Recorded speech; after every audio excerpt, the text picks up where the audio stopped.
प्यारे बच्चों, आज हम अपनी मंजरी पाठ्य पुस्तक का तीसरा पाठ सच्ची वीरता पढ़ेंगे।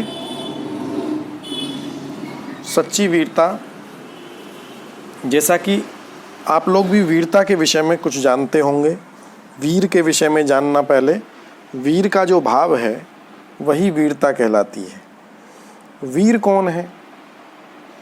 जो संकट काल में, परेशानियों में, दुखों में, अभावों में, कमियों में, चाहे जिस भी प्रकार का संकट हो, कोई महामारी हो, कोई बीमारी हो, कोई अन्य परेशानी हो, आर्थिक संकट हो, सामाजिक संकट हो, किसी भी प्रकार के संकट में जो धैर्य के साथ स्वतंत्र भाव से अपने रास्ते पर चलते रहते हैं, निरंतर अपने दायित्व का निर्वहन, निरंतर अपने कर्तव्यों का पालन करते रहते हैं, ऐसे लोगों को वीर कहते हैं।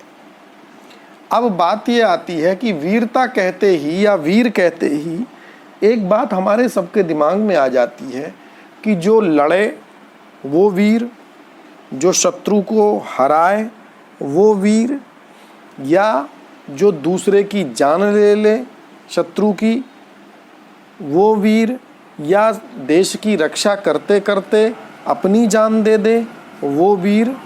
हाँ, ये सब वीर हैं, किंतु केवल लड़ना, युद्ध करना, रक्त बहाना ये ही वीरता नहीं होती। जो सच्ची वीरता है वो इसके अलावा भी होती है। कोई अपने धर्म से पीछे नहीं हटता, कोई असत्य नहीं बोलता, सत्य बोलता है, वह सत्य के क्षेत्र का, धर्म के क्षेत्र का वीर है, अपने धर्म का पालन करता है। कोई अपने कर्म को ईमानदारी से निभाता है तो वो कर्म के क्षेत्र का वीर है। कोई व्यक्ति दया करता है, दूसरों पर करुणा दिखाता है, दूसरों का सहयोग करता है, वो दया के क्षेत्र का वीर है। कोई दान करता है, ज़रूरतमंदों की आवश्यकताओं को पूरी करता है, ऐसा व्यक्ति दान के क्षेत्र का वीर हो गया। तो कर्मवीर, धर्मवीर, दयावीर, दानवीर और युद्धवीर, इस प्रकार से ये 5 प्रकार के प्रमुख वीर होते हैं। तो सच्ची वीरता किसमें है, किसको हम सच्चा वीर कहेंगे, कुछ उदाहरणों के माध्यम से पहले यहाँ सरदार पूर्ण सिंह जी जो लेखक हैं इस पाठ के, उन्होंने कुछ उदाहरण दिए हैं, विश्व के जो प्रसिद्ध उदाहरण हैं, कैसे लोगों ने अपने लोगों के उत्साह को बढ़ा दिया, किस प्रकार से लोगों के एक वाक्य ने पूरी की पूरी सेनाओं के मनोबल को ऊंचा कर दिया। इन सब के बारे में बताया है। फिर कुछ और आगे बातें सच्ची वीरता की करेंगे। सच्चे वीर पुरुष धीर, गंभीर और आज़ाद होते हैं। मैं इसको पढ़ता भी जाऊंगा पाठ को और इसकी व्याख्या करता जाऊंगा, आप इसको ध्यान से बस सुनिएगा। यदि आपने ध्यान से सुन लिया तो आपको सब अपने आप समझ में आएगा, प्रश्नों के उत्तर सब आपको क्लियर हो जाएंगे। तो सच्चे वीर पुरुष धीर, गंभीर और आज़ाद होते हैं, मतलब धीर होते हैं। धीर का मतलब क्या है? धैर्यवान, जो कभी भी घबराते नहीं हैं। धीर किसे कहते हैं? जो संकट काल में घबराए ना, धैर्य बना करके रखे। गंभीर मतलब छोटी छोटी बात पर ना बहुत ज़्यादा प्रसन्न हो जाए, ना बहुत ज़्यादा क्रोधित हो जाए, ना बहुत ज़्यादा हंसे, ना बहुत जल्दी रोने लग जाए, ऐसे व्यक्ति को हम गंभीर कह सकते हैं। और आज़ाद होते हैं। आज़ाद का मतलब होता है बेटा स्वतंत्र भाव वाले होते हैं, अपने आप को स्वतंत्र मानते हैं। उनके मन की गंभीरता और शक्ति समुद्र की तरह विशाल और गहरी होती है। मतलब जैसे समुद्र बहुत ज़्यादा विशाल, बहुत बड़ा होता है, उसका पार नहीं, और उसकी गहराई का भी किसी को पता नहीं, समुद्र कहाँ कितना गहरा है। ऐसे ही उन लोगों के मन की जो गंभीरता है, सच्चे वीरों के, वो भी समुद्र की तरह विशाल होती है और गहरी होती है, और आकाश की तरह स्थिर और अचल होती है। आकाश की तरह ऊंची होती है, स्थिर होती है और अचल होती है, जो कभी भी चलती नहीं, विचलित नहीं होती। परंतु जब ये शेर गरजते हैं, भले ही वो लोग गंभीर रहें, भले ही वो जल्दी से क्रोध में ना आए, भले ही वो जल्दी से कुछ ना कहें, लेकिन जब ये क्रोध में आकर के कभी धर्म की रक्षा के लिए, कभी देश की रक्षा के लिए, कभी सत्य की रक्षा के लिए, कभी न्याय की रक्षा के लिए जब ये वीर लोगों के सामने जाकर के गरजते हैं तो उनकी दहाड़ कहते हैं जोर की आवाज, गर्जना सदियों तक, सैकड़ों वर्षों तक सुनाई देती है और तब उनकी आवाज के सामने अन्य दूसरे लोगों की आवाजें आनी बंद हो जाती हैं। अब कुछ एक उदाहरण, कई छोटे छोटे उदाहरणों के माध्यम से यहाँ समझाते हैं। एक बार एक बागी गुलाम और एक बादशाह के बीच बातचीत हुई।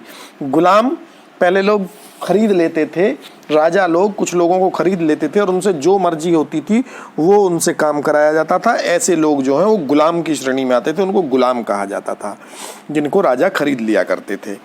तो एक किसी बादशाह ने गुलाम को खरीद रखा, लेकिन गुलाम बागी हो गया, मतलब जो गुलाम राजा के अत्याचार बादशाह के रहे होंगे या कुछ बुराइयां रही होंगी, उनके प्रति गुलाम के मन में विद्रोह हो गया। और जो राज सत्ता से विद्रोह करते हैं उनको अक्सर राज सत्ता बागी कहती है। नहीं तो बागी गुलाम और एक बादशाह के बीच एक बातचीत हुई। वह गुलाम कैदी दिल से आज़ाद था, वो राजा ने भले ही गुलाम बना रखा था, बंदी बना रखा था, लेकिन वो दिल से आज़ाद था। बादशाह ने कहा मैं तुमको अभी जान से मार डालूंगा। क्रोधित था बादशाह किसी बात पर, तुम क्या कर लोगे मेरा? तो उसने कहा ठीक है, मैं कुछ कर तो नहीं सकता आपका, आप चाहें, आप राजा हैं, आप जब चाहो तब मुझे मार सकते हो, कितने आप बादशाह हो, आप चाहोगे तो मेरी जान ले ही लोगे, किंतु मैं और कुछ तो नहीं कर पाऊंगा, लेकिन मैं आपका तिरस्कार तो फिर भी कर जाऊंगा। तिरस्कार कहते हैं अपमान। मैं आपको कुछ समझता ही नहीं, आपसे डरता ही नहीं, मैं आपसे भयभीत ही नहीं, मारना चाहो जब चाहे मार लो, लेकिन मैं आपका तिरस्कार कर जाऊंगा। तो गुलाम ने एक सेंटेंस में इन बादशाहों की पूरी बादशाहत की औकात बता दी। तो ये जो राजा लोग होते हैं ये अपने शस्त्र बल से, सेना के बल से, आर्थिक धन के बल से ये लोगों को डरा धमका कर अपने साथ रखना चाहते हैं लोगों को, और लोग भी डरने के कारण, न कि उनके सम्मान के कारण। आपने बहुत सारी मूवीज़ में देखा होगा, बहुत सारे आपने सीरियल्स में देखा होगा, या आप कहीं किताबों कहानियों में भी आप लोगों ने पढ़ा होगा कि प्रजा राजा से डरती है, और बाद में आपने देखा होगा कि वही प्रजा राजा का विद्रोह करने लगती है, उसके सामने भी खड़ी हो जाती है एक मौका आने पर। तो इसका मतलब क्या होता है? वो डरते हैं, वो सम्मान नहीं करते, भले ही झुकते भी हों, प्रणाम भी करते हों, वो डर से करते हैं। सच्चे वीर अपने प्रेम के जोर से लोगों के दिलों को सदा के लिए बांध देते हैं। जो सच्चे वीर होते हैं वो अपने प्रेम के माध्यम से लोगों के दिलों को जीतते हैं, शस्त्र के माध्यम से लोगों को नहीं जीतते हैं। फौज, तोप, बंदूक आदि के बिना ही वे बादशाह होते हैं। जो सच्चे वीर होते हैं उनको किसी फौज की ज़रूरत नहीं होती, किसी बंदूक, तोप की आदि शस्त्र की ज़रूरत नहीं होती, वो शहंशाह होते हैं। मंसूर ने अपनी मौज में आकर कहा कि मैं खुदा हूँ। मंसूर एक शायर हुए हैं, उन्होंने अपनी मौज में आकर के, मस्ती में आकर के एक बार खुद को खुदा कह दिया, अपने आप को खुदा कह दिया। अब बादशाह ने कहा अरे ये तो काफिर है। इस्लाम में इंसान को खुदा के बराबर, खुदा कहना तो बहुत बड़ी बात है, खुदा के बराबर कहना भी जो है नाजायज़ माना जाता है। वहाँ तो खुदा एक ही है, ईश्वर एक ही है, अल्लाह, उनका अल्लाह एक ही है और वही सर्वशक्तिमान है, उसके बराबर कोई हो ही नहीं सकता। वो किसी को नहीं इस चीज़ को कहने देते। तो उसने कैसे कह दिया? तो उसको काफिर कह दिया। मगर मंसूर ने अपने कलाम को बंद न किया। उस मंसूर पर बहुत सारे अत्याचार ढाए गए, बहुत सारे उनके खिलाफ काम किए गए, उनको यातनाएं दी गईं, लेकिन उन्होंने एक बार जो उनके मुंह से निकल गया था अनहलक, अनलहक, और ये अनलहक शब्द का मतलब है अहम ब्रह्मास्मि, मैं ही ब्रह्म हूँ। अनलहक, मैं ईश्वर हूँ ऐसा मान लो, या मैं खुदा हूँ, मैं परमात्मा हूँ। और इसी दोष के कारण मंसूर को सूली पर, फांसी पर चढ़ना तो मंजूर हुआ, लेकिन उन्होंने अपने वाक्य को छोड़ा नहीं, पीछे नहीं हटे। महाराजा रणजीत सिंह पंजाब के एक बड़े प्रतापी राजा हुए हैं। जो महाराजा रणजीत सिंह ने फौज से कहा कि अटक एक नदी है ना, अटक नदी है, तो उस नदी के पार जाओ।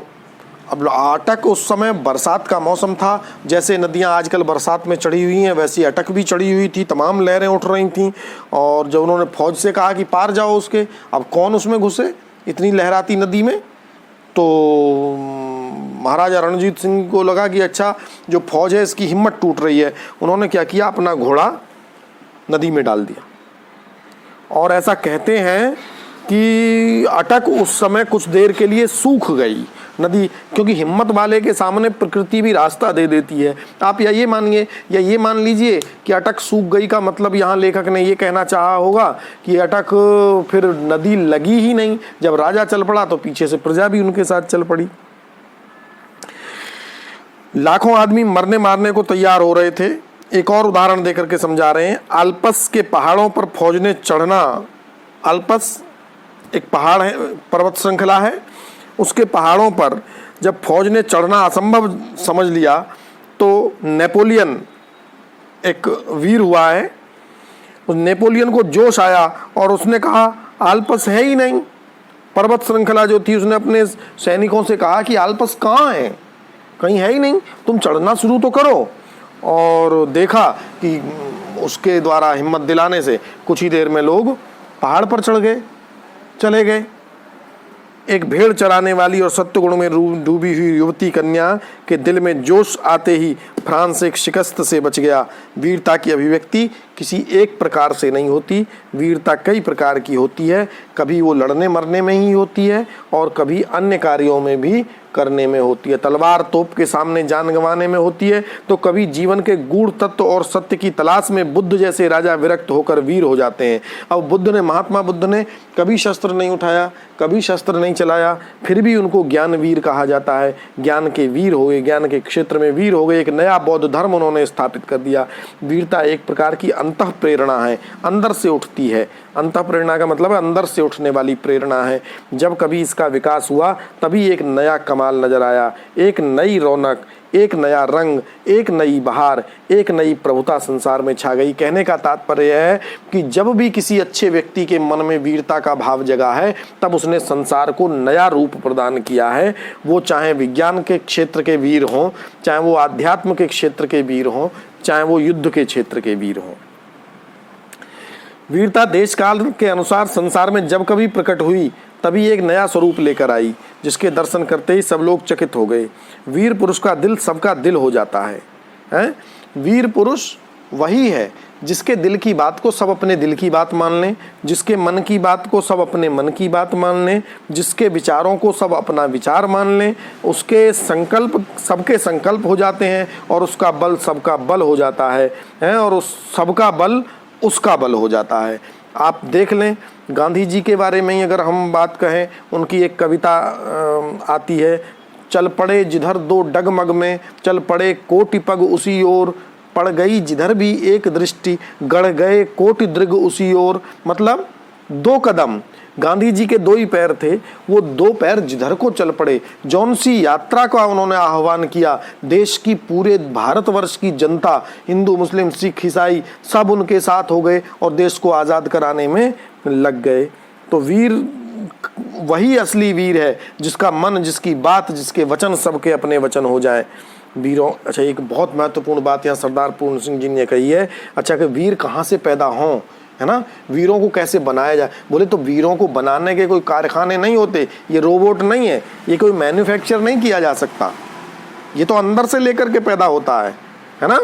ये अंदर से लेकर के आदमी, वीरता का जो भाव है अपनी माँ के कोख से लेकर के आदमी पैदा होता है, तो वो वीर बनाने के कारखाने कायम नहीं हो सकते। ये तो देवदार के वृक्षों की तरह जीवन के अरण्य में खुद ब खुद पैदा होते हैं। देवदार पहाड़ी इलाके का एक वृक्ष होता है, देवदार की लकड़ी, जिसकी एक तो ऊंचाई बहुत ज़्यादा होती है देवदार के पेड़ की, और लकड़ी मजबूत बहुत होती है। बोले ये तो अरण्य में उगते हैं, जंगल बन के वन होते हैं देवदार के, और पहाड़ों में जहाँ विषम परिस्थितियाँ होती हैं, जहाँ पानी भी नहीं होता, जहाँ मिट्टी भी नहीं होती, पत्थर का सीना चीर करके जहाँ जड़ें नीचे को जाती हैं, वहाँ खुद ब खुद पैदा होते हैं और बिना किसी के पानी दिए, बिना किसी के दूध पिलाए, बिना किसी के हाथ लगाए तैयार होते हैं और दुनिया के मैदान में अचानक ही सामने आकर के खड़े हो जाते हैं। तमाम ऐसे वीरों की कहानी, एकलव्य जैसे वीरों की, अन्य वीरों की कहानी आपको मिल जाएंगी जिन्होंने विषम से विषम परिस्थितियों में और अपने अभ्यास के बल पर ही जिन्होंने सब कुछ सिद्ध किया। हर बार दिखावा और नाम के लिए छाती ठोककर आगे बढ़ना और फिर पीछे हट जाना पहले दर्जे की बुज़दिली है। आजकल का क्या हो गया है, एक ट्रेंड आ गया है। आप भी अब बच्चे इतने छोटे नहीं हो, सोशल मीडिया का ज़माना है, आप भी देख रहे होगे कि तमाम जब कोई घटना घटती है, चाहे किसी भी प्रकार की घटना हो, तो तमाम लोगों के दिलों में वीरता आ जाती है, देशभक्ति आ जाती है। बड़े बड़े कमेंट आते हैं, बड़े बड़े वीडियोज़ आते हैं, बड़े बड़े ऑडियोज़ आते हैं, बड़े बड़े लेख लिखे जाते हैं, हम ये कर देंगे, हमें ये कर देना चाहिए, और ज़मीनी स्तर पर कुछ नहीं होता। वही सब लोग पीछे हट जाते हैं। तो ये वीरता नहीं है, ये तो कायरता है। बुज़दिली, बुज़दिली कहते हैं कायरता। वीर तो यह समझता है कि मनुष्य का जीवन जरा सी चीज़ है, वह सिर्फ एक बार के लिए काफ़ी है। बंदूक में केवल एक गोली है।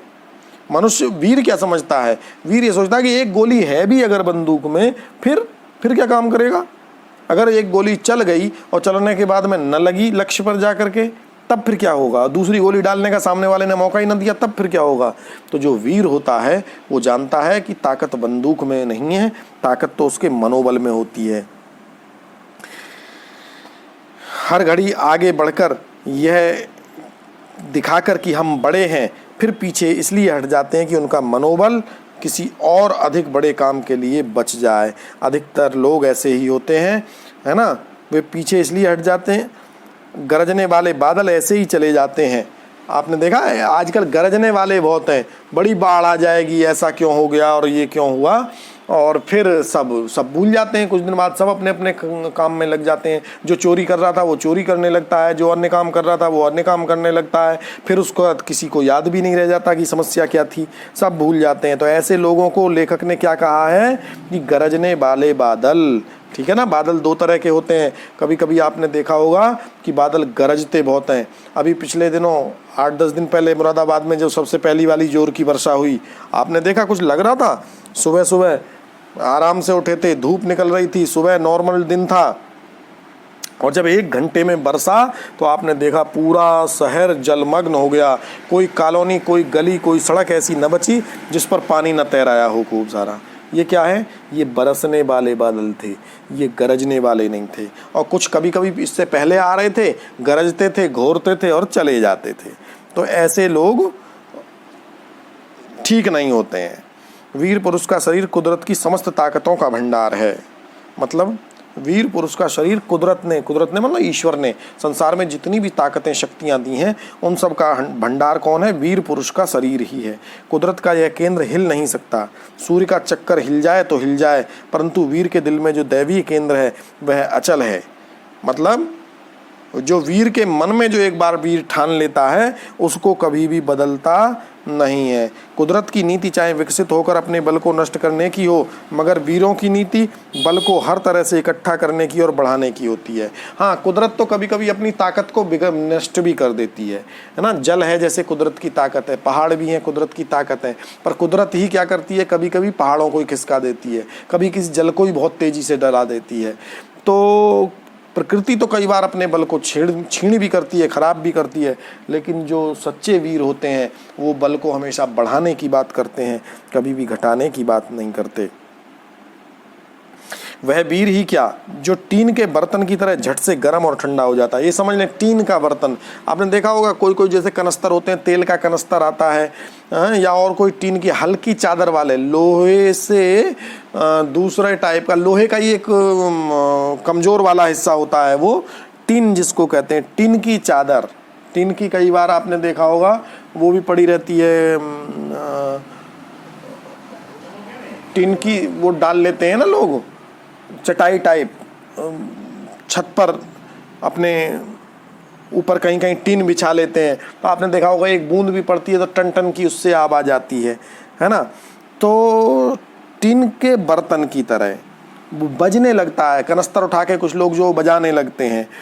तो टिन का हल्का होता है, कहने का मतलब हुआ कि टिन होता है बहुत हल्का, थोड़ी सी आग लगाओ लाल हो जाता है, गर्म हो जाता है, और थोड़ा सा आग से अलग को हटाओ तो एकदम से ठंडा हो जाता है। बोले वीर का काम ये नहीं है कि जरा सी देर में बहुत तेज गर्म हो जाए, गुस्सा आ जाए, क्रोधित हो जाए और थोड़ी सी देर में फिर सामान्य हो जाए, फिर हंसने खुशने लगे।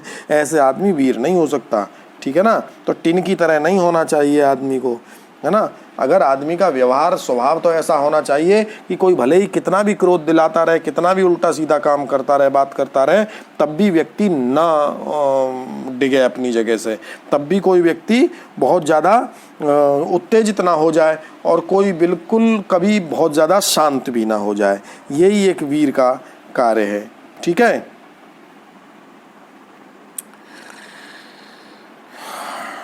दुनिया धर्म और अटल आध्यात्मिक नियमों पर खड़ी है। जो अपने आप को नियमों के साथ अभिन्न करके रहता है उसी की विजय होती है। जब हम वीरों का हाल सुनते हैं तब हमारे अंदर भी वीरता की लहरें उठती हैं। ये बात हम पहले भी कर रहे थे कि जब हम वीरों का हाल सुनते हैं, वीर उसने कैसे लड़ाई की, कैसे युद्ध किया, तो हमारे अंदर भी कभी कभी वीरता की लहर उठने लगती है और वीरता का रंग चढ़ जाता है हम पर भी। परंतु प्रायः वह जो रंग होता है वो चिरस्थायी नहीं होता, वो ज़्यादा देर तक नहीं रहता। वो रंग क्या होता है, वो उतर जाता है और बल्कि बहुत जल्दी उतर जाता है। इसका कारण यही है कि हम सबको केवल दिखाने के लिए वीर बनना चाहते हैं। मतलब क्या हुआ, हम ये शो ऑफ करना चाहते हैं कि हम भी बड़ी बड़ी बातें कर जाएं और काम कुछ ना करें, तो लोग ये समझ जाएं कि हाँ भाई इन्होंने तो बहुत बढ़िया बात करी थी, इन्होंने तो बड़ी वीरता हिम्मत की बात करी है। तो हम केवल दिखाने के लिए टीन के बर्तन का स्वभाव छोड़कर अपने जीवन के केंद्र में निवास करो और सच्चाई की चट्टान पर दृढ़ता से खड़े हो जाओ। सत्य की चट्टान पर दृढ़ता से, मजबूती से खड़े हो जाइए। बाहर की सतह को छोड़कर जीवन की तहों में घुसो, तब नए रंग खिलेंगे। मतलब बाहरी दिखावे को छोड़ करके सच्चे मन से, हृदय की गहराइयों से दूसरों की मदद करो। यदि आप धनवान हैं तो धन से मदद करें, बलवान हैं तो बल से मदद करें, अगर आप ज्ञानवान हैं तो ज्ञान से मदद करें, अगर आप किसी और तरह से समृद्ध हैं, शक्तिशाली हैं, तो आप उस प्रकार से जरूरतमंद लोगों की सच्चे मन से मदद कीजिए, दिखावे के लिए नहीं। इसी को सच्ची वीरता कहा जा सकता है। यही वास्तविक सच्ची वीरता है, ठीक है बेटा। आपको शब्दार्थ लिखने होंगे पुस्तक में से, और इसके अलावा मैं क्वेश्चन आंसर पूरे पाठ के आपको इसके साथ वीडियो के साथ डाल दूंगा। आप इसको सुने ज़रूर, है ना। आप देख तो इसको नहीं पाएंगे, लेकिन आप इसको अगर लीड हो तो लीड लगा करके मन से सुनिएगा और फिर आपको हर एक प्रश्न का उत्तर इसमें से मिल जाएगा, ठीक है ना। जैसे किसने कहा था, है ना, कोष्ठक में दिए गए नामों में से चुन करके वाक्य के सामने लिखें। अनालहक किसने कहा था, तो अनालहक कहा था मंसूर ने। मैं तुमको अभी जान से मार डालूंगा किसने कहा था, बादशाह ने। अटक के पार जाओ किसने कहा था, महाराजा रणजीत सिंह ने। आलपस है ही नहीं किसने कहा था, नेपोलियन ने। आपने कहानी सुन ली, आपको पता लग जाएगा। लेखक के अनुसार दुनिया किस पर खड़ी है, धन दौलत पर, ज्ञान और पांडित्य पर, हिंसा और अत्याचार पर नहीं, इन ऊपर के तीन में से किसी पर नहीं, धर्म और अटल आध्यात्मिक नियमों पर खड़ी है। अपने अंदर की वीरता को जगाने के लिए हमें क्या करना चाहिए, उपयुक्त कथन पर सही का निशान लगाइए। हथियारों को एकत्र करना चाहिए, नहीं। वाद विवाद करना चाहिए, बिल्कुल नहीं। सच्चाई की चट्टान पर दृढ़ता से खड़ा हो जाना चाहिए, बिल्कुल हाँ, यस, यानी ग इसका ठीक है। सच्चे वीर पुरुष में कौन कौन से गुण होते हैं, ये आंसर्स आपको मैं लिखे हुए उसमें से भेज दूंगा, तो इन आंसर्स को आप आराम से लिख लीजिएगा। भाषा की बात के भी जो हैं, इसके व्याकरण भी सब मैं आपको डाल दूंगा और आप इस पाठ को कीजिएगा। इसके बाद हम पेड़ों के संग बढ़ना सीखो, ये कविता हम लाइव वीडियो के साथ पढ़ेंगे। कविताएं लाइव वीडियो से पढ़ेंगे और जितने भी पाठ होंगे उनको ऐसे ही वीडियो के माध्यम से आपको सुनाया जाएगा, कहानी जैसा। जो खास खास बातें होंगी फिर आप पाठ को मन से पढ़ लीजिएगा और उसके क्वेश्चन आंसर करके अपनी कॉपी में अच्छे से और याद कर लीजिएगा।